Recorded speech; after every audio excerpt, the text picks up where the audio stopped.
Tommy, nice to have you. Looking very Thank you. smart. Thank you.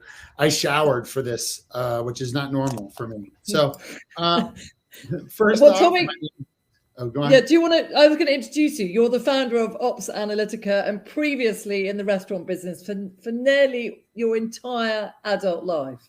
So you come from a great, position on how to, just get it done. So I'll hand it over to you. Thank you. First of all, I'm honored to be able to speak on such a well-credentialed panel. They have definitely saved the least impressive speaker for last. And I will say, I love Matt Stratton's speech. He mentioned the autonomic nervous system and Voldemort in the same presentation. Well done. So my name's Tommy Yanulis, and I'm one of the founders of Ops Analytica. We are a bootstrapped operations management and analytics platform. And I'm speaking to you today from Denver, Colorado.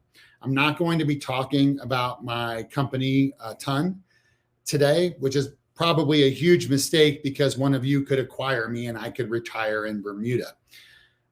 I would like to take a second to thank the team here at the DASA Awards for inviting me to speak. To all the award nominees and winners, congratulations. I expect to see these nominations and awards prominently displayed on your LinkedIn profiles. Like so many of you in the room that manage DevOps for your company, I come from a traditional hotel, restaurant, and stand-up comedy background. I got into development when I was working in operations at one of the largest sandwich chains here in the US back in 2008. My boss, the COO, came to me and said, we need a way to report on all these audits we are doing in the restaurants. At that time, we were doing over 4,000 in-person inspections of locations per month. His idea was that my assistant and myself would just find the extra time to hand enter 40,000 plus questions and answers off of paper forms into a spreadsheet each month. I'm sure he was thinking to make it easier that the field team would just fax the paper reports into corporate. For those of you who were born after the 80s, a fax machine is a box that you put paper into. You call a fax number and a similar box at another location will print out the paper that you stuck in your box. It then will curl up and drop onto the floor. So, like any good middle manager, I went to IT, the team that could help. And I told the head of IT, the guys upstairs need us to start reporting on these audits. They did what any good IT department would do. They listened intently, they took notes, and then they said, no, we don't have the resources to help you at this time. I was like, what? This is the COO and the CEO of the company want this stuff. It's not me. But the IT guys came back with, they just laid off half of our team. So, we don't have the resources to help you. What they were really saying is they came to you for this, not us. So have fun telling them they can't have what they want. So then, like any good middle manager would do, I talked to a bunch of third-party vendors and they were all too expensive for us. So then I went looking for a solution that I could develop myself, which I found, by the way. So I went back to IT saying, problem solved. I'm going to do this myself using this platform. The head of IT sat there and listened intently. They took notes. I actually think he was impressed at my ingenuity and willingness to take on a project that was so far out of my expertise and comfort zone. And then he said, no, security issues. Finally, my boss was like, if this will cost less than 10K, just do it. And that's how I got into development. And I really have never looked back. It's true that I come from a restaurant and stand-up comedy background. I did stand-up for 10 years between undergrad and grad, and I've been working in restaurants since I was 14 years old. Development wasn't a foreign concept for me, though. My father was a rocket scientist. Some of his work is displayed at the Smithsonian Air and Space Museum in Washington, D.C., and my mom was one of the first women coders. She started coding in the early 1960s. My parents met at the Johns Hopkins Applied Physics Labs in Maryland, and I would like to believe they were working hard and not just there to hook up. Needless to say, I've been around coders my entire life, so for me, it wasn't crazy to take on this development project myself. I thought to myself, how hard can this be, right? You're really good at Excel and your parents are both coders. as if my dad's math genius was going to somehow magically inhabit me in my late 30s and I would just magically become a developer. Ah, ignorance is bliss. After fumbling around with this platform and learning to develop from scratch, strangely, my restaurant and stand-up comedy experience didn't apply to development. After months of 12-hour days, I released my first inspection app. It was a web app that was used on 2008 Palm and Windows phones. It needed to be constantly connected, and it worked. That is when I learned one of the most important lessons of development. Delivering code that works is what makes you a developer. It's not degrees or certs, where you went to school, or your job title. The only thing that really matters is delivering code and getting things done.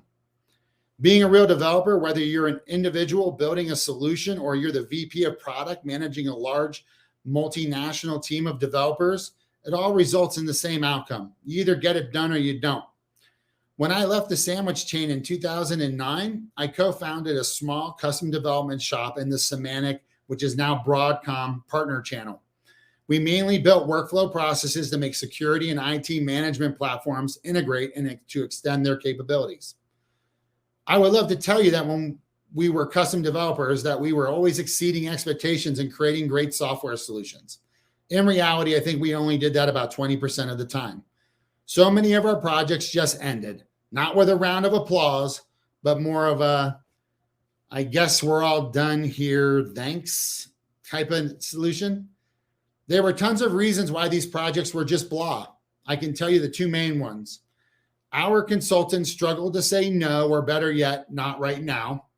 And our clients didn't understand how software development worked. Have you ever been talking to a client or a stakeholder and they say, is it possible to make the software do this? And you as the developer say, of course, naively thinking that you're just validating the tech possibility. Unbeknownst to you, you're committing to a free change order. We did that way too much at that company. We also allowed our clients to ruin their own projects by not standing up to them and stopping them from making too many changes and convoluting the process. Now, I've been managing DevOps teams for 13 years.